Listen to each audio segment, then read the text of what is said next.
कोजागिरी पौर्णिमेच्या सगळ्या माझ्या मित्रमैत्रिणींना, माझ्या ताईंना, सगळ्यांना खूप खूप शुभेच्छा.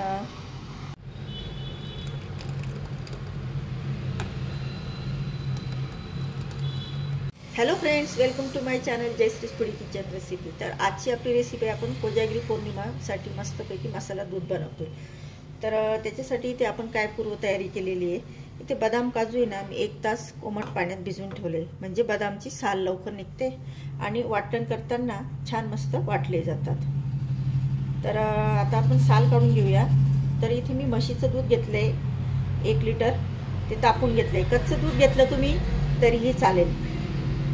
तर इथे आपण आता साल काढून घेऊया सगळ्यात आधी आणि याचं वाटण करून घेणार आहोत. आणि दूध आहे ना, आपण आता कढईत टाकून घेऊया. तर दूध टाकून घेऊया आपण.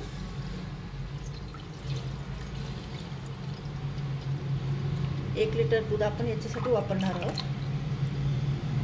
तुम्हाला किती हवं, घरात मेंबर्स किती त्याच्यानुसार घ्या.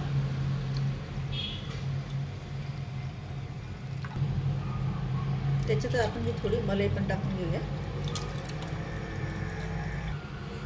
आता दूध गरम होतंय तोपर्यंत आपण बदामची साल काढून बदाम आणि काजू वाटण करून घेऊया आणि दुधावर लक्ष ठेवायचं. आता बदामची साल काढून घेतली, बदाम आणि काजू आणि थोडी मिल्क पावडर, पोहे खायचा 1 चमचा, हे सगळं आपल्याला आता छान मस्त वाटण करून घ्यायचं आहे. हे बघा, इथे मस्तपैकी आपलं छान पेस्ट तयार झालेली. भिजून ठेवल्यामुळे एवढं बारीक होतं आहे. तर इथे दूधही आपण छान मस्त हलवत राहतोय. हे बघा, तरी 10 मिनिट झालेले आहे दूध उकळायला. आता काय करायचं आपल्याला, याच्यात हे ना जे आपण दळून घेतलंय हे टाकून घेऊया. याच्यामुळे दूध घट्ट व्हायला तर मदत होतेच, पण चव खूप छान लागते. आपण ड्रायफ्रुट्स तर टाकतोच तुकडे करून, पण मग त्याच्यापेक्षा हे असं वाटून पण टाकायचं आणि नंतर तुकडे पण टाकूया. आणि हे गरम दुधात मी केशर भिजवून ठेवलं होतं ते टाकून घेऊया.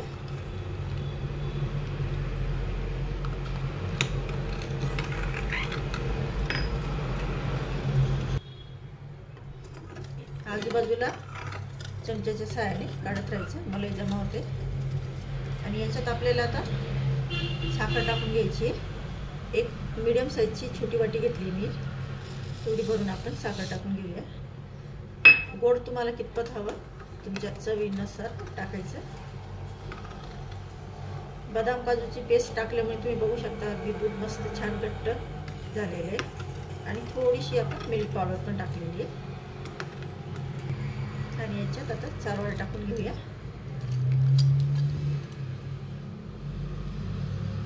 आता थोडे बदाम काजू आहे ना आपल्याला तुकडे करून पण टाकायचे आहे. म्हणजे आपण ज्यावेळेस मसाला दूध पिणार ना त्यावेळेस ते मस्तपैकी दाताखाली येणार, त्याची चव खूप छान लागते ना. तर थोडे काप करून टाका, या कुटून टाका. आता हे आपण कुटून घेतलेले बदाम काजू टाकूया. तुमच्या आवडीचे तुम्ही ड्रायफ्रुट्स टाकू शकता, जे तुमच्या घरी असेल ते.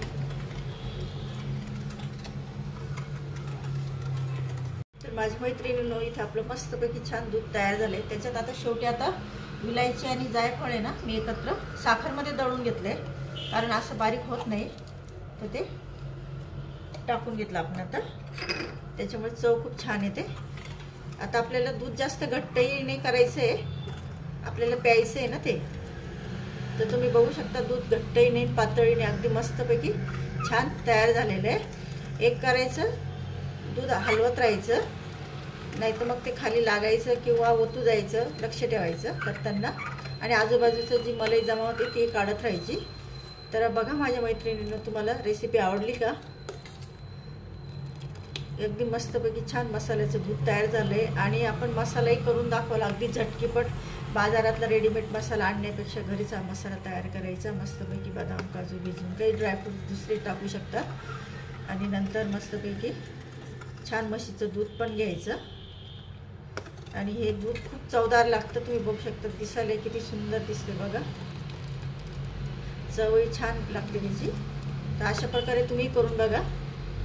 माझ्या मैत्रिणींनो, इथे आपण कोजागिरी पौर्णिमा स्पेशल मस्तपैकी घरच्या घरी मसाला तयार करून मस्तपैकी मसाला दूध तयार केलेलं आहे. तर कोजागिरी पौर्णिमेला सगळेजण जागायला पाहिजे, सगळ्यांनी हे दूध आटवायला पाहिजे.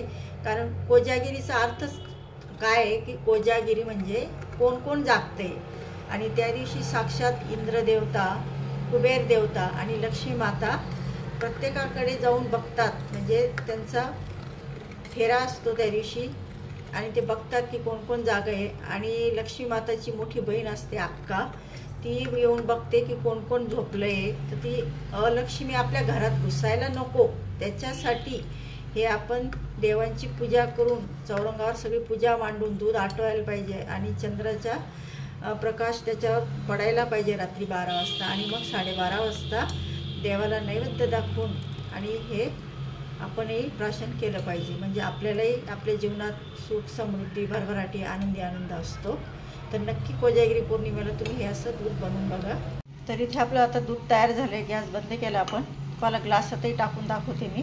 दूध किती छान मस्त तयार केलेलं आहे आपण. अगदी झटकीपट होतं हे बघा. तर धार्मिक महत्त्व पण आहे, परंपरा आहेत, आपण ते करायला पाहिजे. तर ह्या कोजागिरी पौर्णिमेला नक्की करून बघा. व्हिडिओ आवडल्यास नक्की लाईक करा, शेअर करा आणि कमेंट करून सांगा रेसिपी कशी वाटली.